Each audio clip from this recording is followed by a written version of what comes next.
ఇండ్లు వృద్ధిలోకి రావాలి అని యజమాని కోరుకుంటాడు. కాబట్టి ఆ 3 జ్యోతులు తూర్పు ముఖంగా వెలుగుతూ ఉండాలి. 3 ఒత్తులు వేయాలి పూజ చేసేటప్పుడు. 3 జ్యోతులు వెలుగుతూ ఉండాలి పూజ జరుగుతూ ఉండగా. ఇంకొక ముఖాన్ని చూడకూడదు. తూర్పు ముఖంగా వెలగాలి. 3 జ్యోతులు వెలుగుతున్నప్పుడు దీపం వెలిగించగానే అది మంగళ దీపం. అది ఈశ్వర స్వరూపం. బ్రహ్మ, విష్ణు, మహేశ్వరులు ఆ దీపాలుగా ఉన్నారు. ఇక వాళ్ళు ముగ్గురు తప్ప వేరొకటి లేదు లోకంలో. అటువంటి దీపపు సమ్మె ఏది ఉందో దాని మీద పసుపు కానీ, కుంకుమ కానీ, అక్షంతలు కానీ, పువ్వు కానీ ఉంచాలి.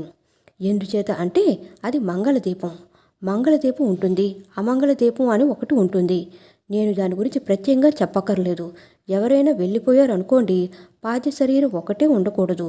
అందులో జ్యోతి వెళ్ళిపోయింది. అందుకే ఏం చేస్తారంటే పడుకోబెట్టి తలకట్టును దీపం పెడతారు.